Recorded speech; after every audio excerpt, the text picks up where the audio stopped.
Don José Antonio Cast, fundador del movimiento político Acción Republicana de Chile. Muy buenos días. Muy buenos días, un gusto poder compartir estos momentos con ustedes. Muchísimas gracias.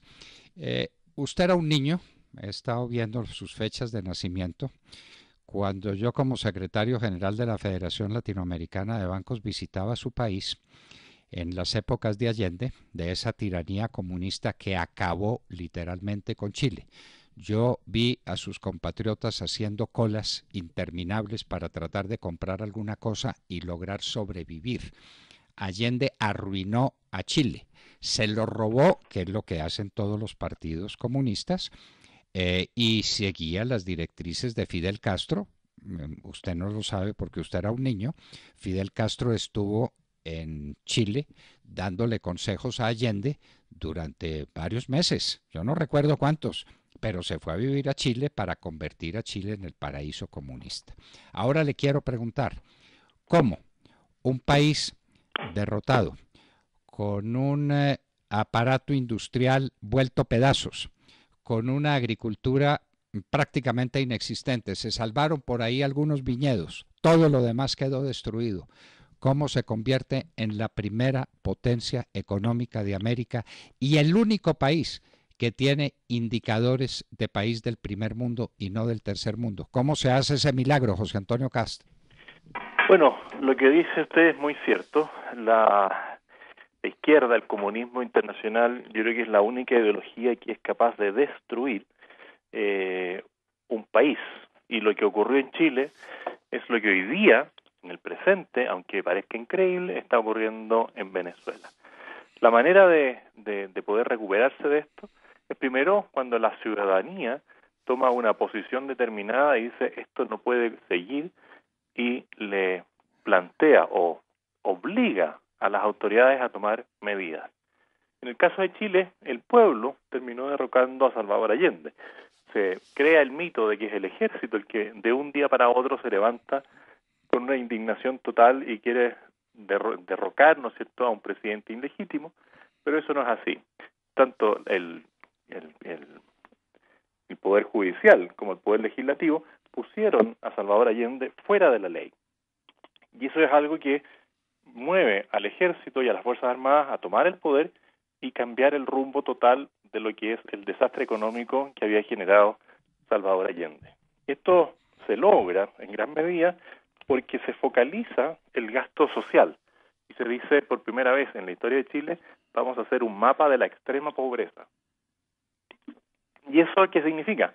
Que se busca dónde está la gente más pobre y cuáles son las condiciones que las mantienen en la pobreza, y se enfrenta con el gasto social, el gasto del Estado, la superación de la pobreza.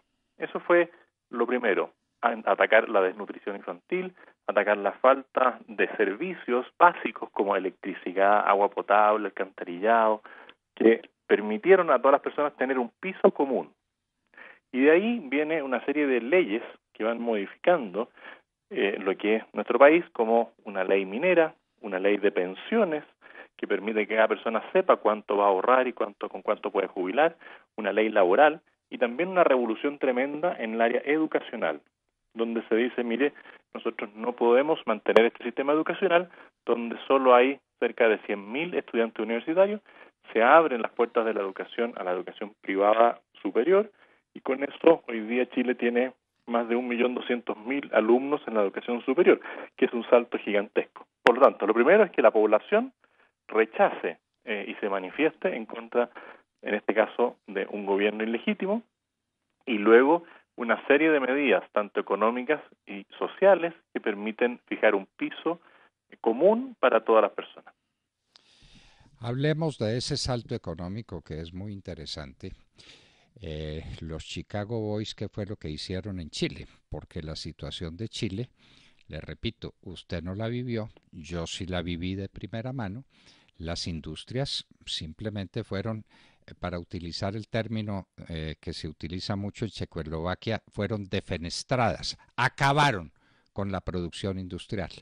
Los bancos tuvieron que ser adquiridos por el gobierno nacional, donde pusieron unos ignorantes, pero eran marxistas, eran amigos del régimen, acabaron con todo. ¿Cómo se pudo dar el salto para que Chile sea la economía más importante de América Latina, obviamente en relación con su población y con su tamaño? Pues el Brasil tiene cifras mayores porque es un país que multiplica varias veces la población chilena, pero en términos de Producto Interno Bruto per cápita, Chile es de lejos el primer país de América. ¿Eso cómo se consiguió?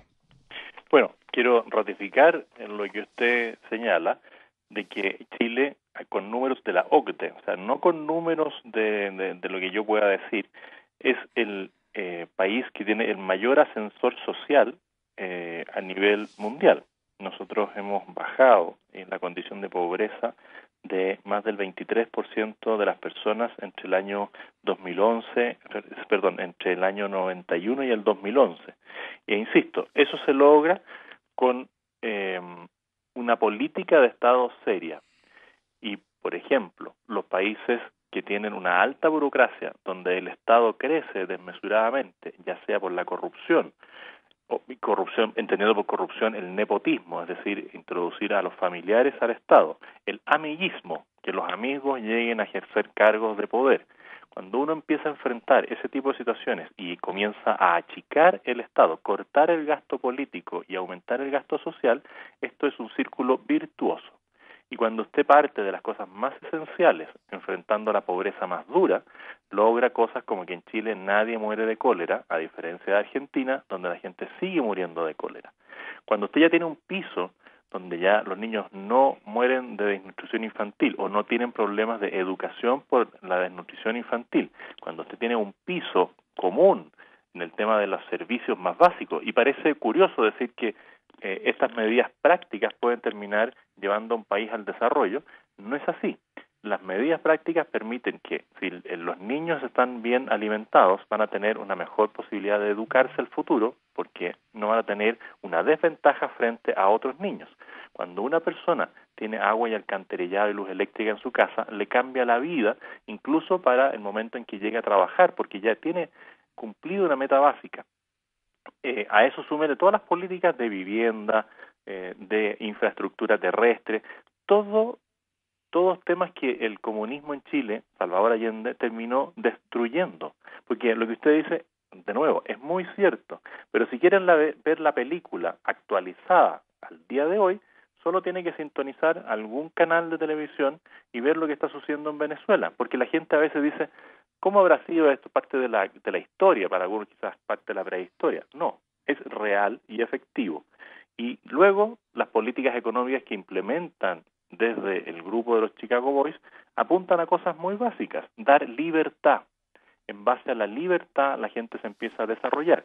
Antes en Chile se fijaban los precios incluso de, no sé cuál será el producto que más gente consume en la calle aquí, pero allá el hot dog era de los productos básicos y eso tenía precios fijados por el Estado. Cuando llega el gobierno militar, lo que dicen, usted, emprendedor, usted comerciante, tiene que fijar sus propios precios. Y eso generó un cambio fundamental. Lo otro es que se eliminaron las diferencias arancelarias y el proteccionismo a la mala industria nacional que sobrevivía gracias a que había un impuesto muy alto para los productos importados, cosa que protegía a una industria poco eficiente. Después se hizo un cambio en la ley minera, lo cual permitió que Chile llegaran capitales extranjeros y se pudiera explotar el cobre. El cobre no es el oro, el cobre no es el petróleo. Por lo tanto, nosotros necesitábamos inversiones extranjeras para que asumieran el riesgo, pudieran llegar a invertir y exportaran el concentrado de cobre. Algunos dicen, pero ¿por qué no exportan autos? Porque Chile no tiene ventajas comparativas para construir autos, pero sí para exportar cobre. Lo mismo ocurre con la agricultura. Antes teníamos agricultura basada en plantaciones de agricultura tradicional, grandes extensiones de trigo, de maíz, de arroz, pero se pasó a algo tecnologizado y hoy día somos una potencia agraria en la exportación de frutas. Lo mismo en el tema de la madera. Chile no era un productor maderero importante y hoy día se convirtió en una potencia maderera exportadora. Así una serie de sanciones. Y también lo que se hizo, se buscó a lo largo de toda la legislación chilena, como una especie de operación rastrillo, eliminar todas las leyes que entrampaban el desarrollo de los emprendedores. No hay herramienta más potente para que un país supere la pobreza que darle la libertad a los emprendedores. Y eso pasa porque el Estado sea más pequeño, más eficiente, de que no hayan trabas burocráticas para los emprendedores, de bajar los impuestos, como también se hizo radicalmente en Chile, y trabajar más que sobre el concepto de lucha de ricos contra pobres, trabajar el concepto de focalización del gasto público y entender que el problema aquí no es la desigualdad, es la justicia. La izquierda, más ideológica, siempre habla de la desigualdad social y dice, no, ahí están los ricos y aquí están los pobres. Bueno, eso se superó en Chile en parte, pero el concepto sigue. Y eso hay que combatirlo. Aquí no hay que hablar de desigualdad, sino de justicia. Hay que hablar de justicia. Y yo me pregunto cómo hace para sobrevivir un país de estos recortando los impuestos. ¿Cuál es el déficit fiscal en Chile? ¿Cómo es la salud o la enfermedad del fisco chileno dentro de esta política que usted menciona? Que es una política de focalización del gasto público hacia lo esencial, pero de reducción de todo el gasto político, de la mermelada. En Chile combatieron la mermelada. Resultado final en términos de salud fiscal. ¿Cómo es la situación fiscal de Chile?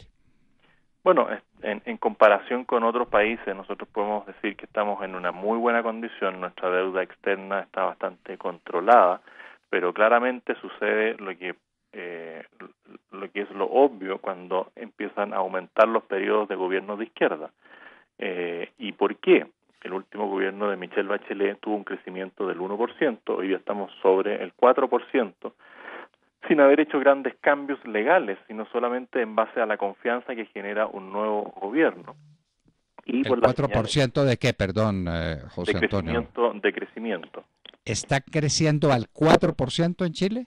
Sí, y deberíamos estar creciendo más aún, si es que ¿Es el crecimiento más alto de América Latina hoy? Sí, hoy día sí, pero pasamos de estar en la parte baja de la tabla con Michelle Bachelet a un crecimiento bastante mejor. Deberíamos poder estar al 5, incluso si se hicieran algunos cambios que autorizara al Parlamento, podríamos llegar incluso al 6, pero no se logra porque nosotros triunfamos en la presidencial, pero la oposición ganó el Parlamento y hay una especie de bloqueo total a las normas que podrían llevarnos a bajar los impuestos, a mejorar el sistema de pensiones y una serie de planteamientos que requieren una economía de mercado libre y que también está demostrado internacionalmente. Cuando usted baja los impuestos, la gente invierte más. Si usted los sube, los capitales se van a otros países. Y a nivel de Estado, nada mejor que enfrentar esa burocracia estatal que hoy día hace que se necesiten, si lo ponemos en dólares, yo necesito gastar $3 en el Estado para que $1 le llegue a la persona que lo necesita. Y eso tiene que invertirse. Ojalá gastáramos $1 en mantener el Estado y $3 en entregarle a quien lo necesita. Y ese concepto que pareciera ser tan fácil, es muy difícil cuando uno viene saliendo de gobiernos de izquierda que predican una cosa para la sociedad y practican otra, porque también llevándolo a ejemplos sencillos, la izquierda, no sé cómo le dirán aquí, pero la izquierda boutique, la izquierda caviar, acostumbra a usar los mejores hoteles, usar primera clase en los aviones, a cambiar los autos cada año en el Estado, porque ellos necesitan moverse en buenos vehículos, cosas muy básicas, pero que cuando usted las empieza a sumar, son muchos recursos y además de aumentar la corrupción exponencialmente. Veamos lo que ocurrió en Brasil. Bolsonaro gana en gran medida por el tema de la inseguridad, de la seguridad pública en Brasil, pero también por la corrupción descontrolada que se generó en ese país y que tiene hoy día al expresidente Lula en prisión. Lo mismo uno lo puede analizar y ver en Argentina, en Perú, en Ecuador. Los gobiernos de izquierda en general llevan a un desastre económico al país y eso termina en aumentar la pobreza. Las nomenclaturas siempre se enriquecen en estos sistemas comunistas. Cuéntenos rápidamente otro tema que es vital. Chile es un país pobre en recursos naturales. Tiene el cobre, y el cobre pues es mucho menos que el petróleo, usted lo dijo, y mucho menos que el oro. Nosotros tenemos oro y petróleo y tenemos un déficit en cuenta corriente enorme. Es uno de nuestros puntos más flacos, más débiles. Nuestra balanza comercial es enormemente negativa. ¿Cómo se equilibran las cargas? Con la plata de la cocaína. Este país vive de la cocaína y no tiene un déficit en cuenta corriente mucho mayor por cuenta de la cocaína, que ha arrasado con la productividad de los emprendedores. Pero aquí estamos hablando de Chile y no de Colombia. ¿Cómo está Chile en balanza comercial y cómo está Chile en déficit en cuenta corriente si es que lo tiene? Bueno, primero decir que el drama de la droga y de la producción de droga también termina afectando al resto de los países latinoamericanos, porque lo que le queda a los narcotraficantes o a los narcoestados es tanto recurso que pueden intervenir en las democracias y en distintos países. Nosotros hemos sido testigos de cómo desde Venezuela, ese narcoestado, exporta o transfiere, mejor dicho, recursos a grupos de izquierda extrema que lo único que buscan es desestabilizar y tomarse el poder para lograr esta situación que te habla de la nomenclatura que siempre se aprovecha de las circunstancias. Por lo tanto, el exceso de producción de cocaína en países, incluso puede ser Colombia, también termina afectándonos a nosotros. Y por eso es tan importante que los gobiernos tengan un carácter, una decisión fuerte y firme de combatir el narcotráfico. Esto no es que afecte solamente al país donde se produce, sino que afecta a todos los otros países de la región. Y respecto de las balanzas comerciales y del intercambio internacional, Chile tiene todas sus cuentas a favor, a pesar, como bien señala, de que nosotros no tenemos un país rico en recursos naturales. El cobre claramente no es el producto estrella a nivel mundial, pero cuando usted logra que se saque suficiente cobre, se exporten suficientes cantidades de cobre, gracias a esta política de permitir ingreso de capitales extranjeros, porque el país no tenía capitales para poder generar una potencia minera cuprífera como lo que se necesitaba. Se abre la posibilidad de que lleguen capitales extranjeros, se le dan beneficios tributarios y eso genera nuevamente un círculo virtuoso que queda demostrado, por ejemplo, en Chile.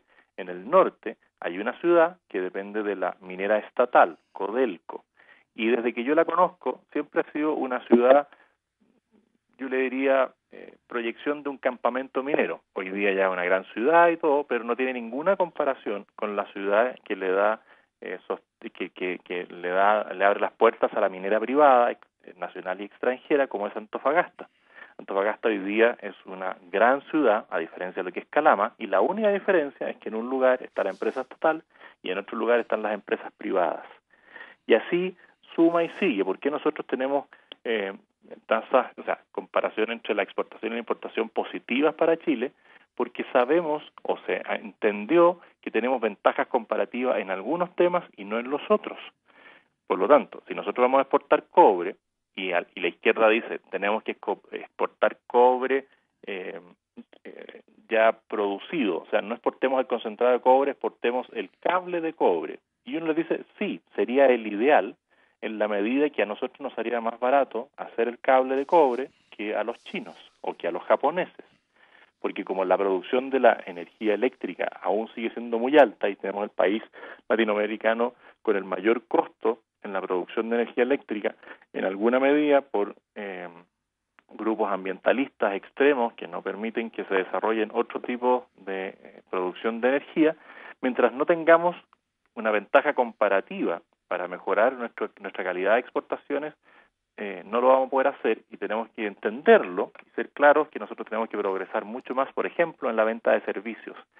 Nuestros niños debieran poder salir de aquí a, ojalá, 10 años más, bilingües de las distintas escuelas. Tenemos que potenciar nuestro desarrollo tecnológico, como lo hizo India en algún momento, cosa de que el capital humano chileno vaya siendo más valorado a nivel internacional. Pero todas las cuentas que se mantienen con los otros países a favor y en contra de Chile, todas marcan una tendencia favorable. De manera que no hay déficit en cuenta corriente en Chile. Y de manera que no hay déficit en la balanza comercial ni en la balanza de pagos. Chile es un país superavitario, no teniendo recursos naturales. ¿Y cómo es eso? Cuéntenos de la exportación maderera. Ustedes están exportando madera de bosques ancestrales, de bosques tropicales húmedos. Chile no está en zona tropical. Entonces, ¿qué madera es la que exportan? Bueno, se produjo también ahí un cambio sustancial en las zonas de secano, zonas donde no hay lluvia, zonas donde no se podía tener producción de productos agrícolas tradicionales como el trigo por falta de agua. Hoy día se está invirtiendo bastante más, no lo suficiente, en infraestructura acuífera, o sea, para poder llevar agua a las zonas de secano, pero en su momento, de nuevo, la mirada no ideologizada de la economía pudo identificar sectores donde plantaciones de pino y de eucaliptus podían generar gran riqueza en territorios que por siglos o por años estuvieron totalmente abandonados y sumidos en la extrema pobreza.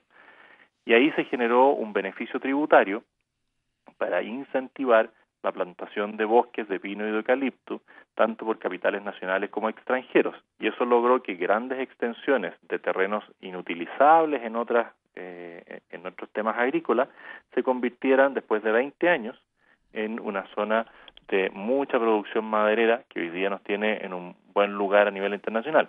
Nuevamente, hoy día se produce una tensión entre la defensa del medio ambiente y el aumento de las plantaciones de pino y eucaliptus. Pero lo que hay que decir es que uno también puede ir evolucionando. Las leyes de la economía no necesariamente son estáticas. Uno tiene que buscar cómo fomentar otras áreas para poder, en estos casos donde ya logramos un desarrollo enorme, poder girar nuestra producción. Y si bien ahora ya no está ese fomento forestal porque no es necesario, en algún minuto cuando ya esto comienza y los emprendedores toman el tema, dicen yo necesito el apoyo del Estado, sea vía rebaja tributaria, sea vía subsidio del Estado, y esto despega, usted ya no tiene que mantener el subsidio de manera permanente, sino que esas personas que ya tienen libertad económica, ya son emprendedores, ya caminan solos, ya no necesitan ese respaldo del Estado y esos recursos usted los lleva a otras situaciones.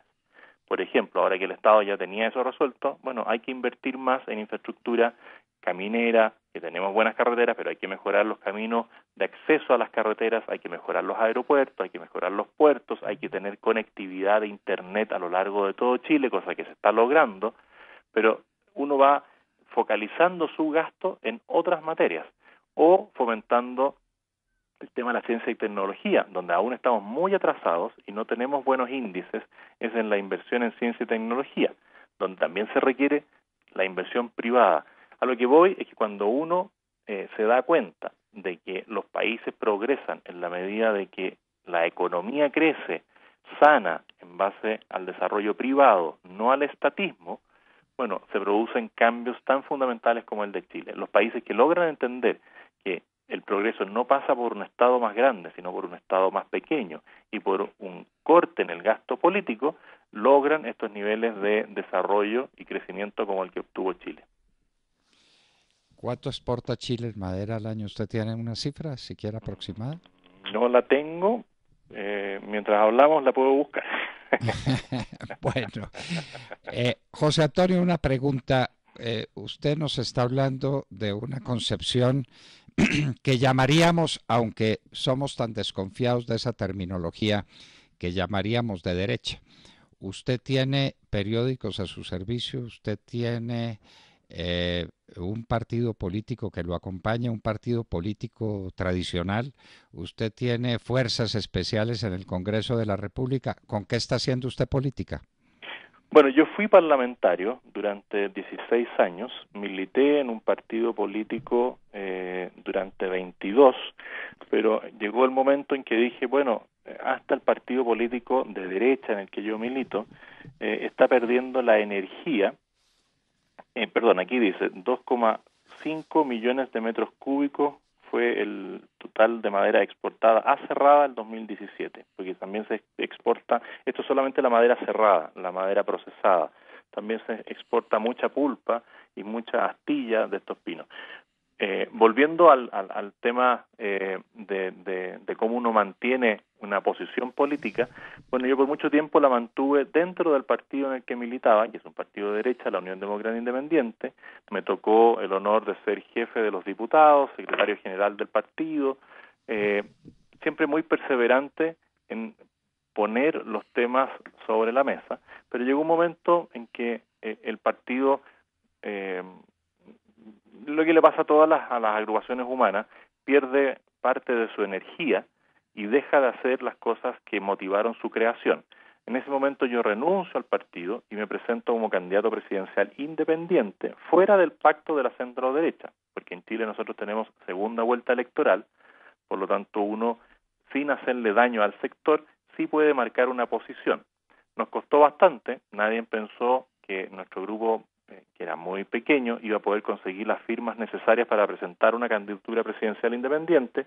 Lo hicimos y contra lo que decían las encuestas, que generalmente son manejadas por determinados intereses, y nos daban un 2% en la elección, logramos casi el 8% del resultado electoral, ganándole a todos los candidatos de los partidos más emblemáticos del país.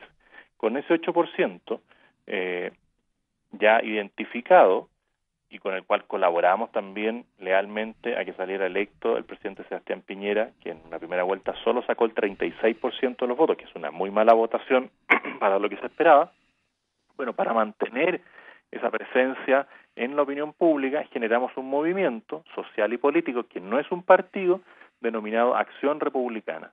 Este es un grupo pequeño, pero con mucha convicción, con mucha mística, y que hoy día a mí me tiene en una posición bastante expectante en las elecciones presidenciales, que falta bastante, faltan 3 años, es mucho tiempo, en política 3 años es como un siglo, pero hoy día en las encuestas que se hacen, estoy en el segundo lugar de intención de voto, lo cual demuestra que un grupo cohesionado, con convicción, y utilizando las herramientas que hoy día existen, tecnológicas, se puede avanzar. Nosotros no tenemos ningún periódico, ninguna radio, ningún canal de televisión que nos favorezca. Por el contrario, somos objeto de bastante bloqueo, o si no de bloqueo, de reinterpretación de las cosas que nosotros planteamos, porque cuando la izquierda ideológica se toma los medios de comunicación a través de los periodistas, ellos dicen qué es lo bueno y qué es lo malo.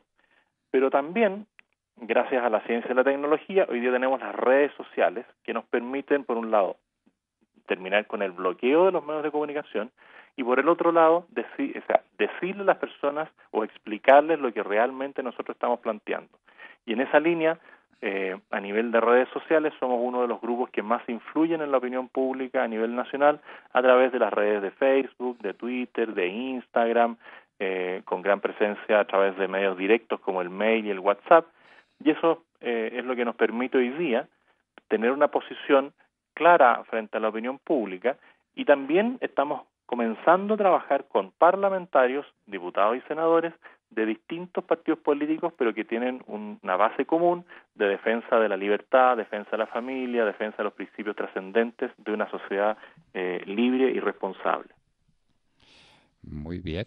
Entonces, pues muchos éxitos y hágame una promesa. Sigamos en contacto.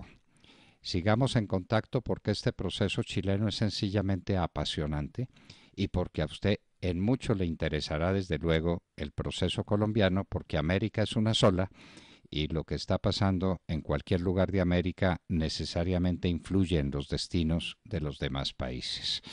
Yo lo conocí esto bastante bien, dediqué 18 años de mi vida a servir a la Federación Latinoamericana de Bancos. Allá en Santiago de Chile creamos el Centro Latinoamericano de Automatización Bancaria, cuando la automatización bancaria era como una utopía. Chile fue el primer país de América que entró al sistema SWIFT en medio de la pobreza que siguió a la caída de Allende. Chile ha tenido visión, eso nos consta, acompañamos ese proceso y eso influyó sobre toda América Latina porque este es un continente, siempre fue el continente de la esperanza, ya va siendo como hora que se convierta en el continente de fecundas realidades para su gente y para el mundo entero. Don José Antonio Cast, espero que sigamos en contacto.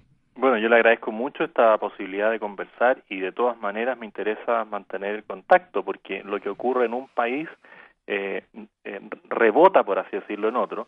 El desastre venezolano nos rebota a nosotros y tenemos hoy día una población migrante que es bienvenida, de venezolanos en Chile, de más de 250.000 personas que huyen de un desastre democrático y se convierte en un desastre humanitario. Y también porque hay que romper el paradigma de la izquierda, que plantea siempre la lucha entre ricos y pobres, y nosotros hemos demostrado en nuestro país que nacer pobre no significa morir pobre, pero la corrupción, el narcotráfico, la burocracia estatal condena a la gente pobre a seguir en la pobreza. Y si nosotros podemos colaborar a que en otros países los gobernantes entiendan que con carácter, más allá de lo que plantean algunos que se apoderan de ciertas organizaciones, se pueden lograr desarrollos económicos, sociales, culturales enormes, pero hay que tener la voluntad, el carácter, la decisión para poder hacerlo. Hay que tener el carácter y la decisión para hacer lo que haya que hacer en el momento oportuno, como lo hicieron en Chile para transformar la economía de los Chicago Boys, como lo hizo un gobierno que le apostó a la inversión social, pero dónde corresponde y cómo corresponde, combatiendo la corrupción, evitando lo que aquí llamamos la mermelada despectivamente y seguimos naufragando en un mar de mermelada y de corrupción. Esa es nuestra situación. José Antonio Cast, un abrazo muy estrecho, buen regreso a Santiago de Chile y seguimos en contacto en lo que esperamos. Muchas gracias, que estén muy bien.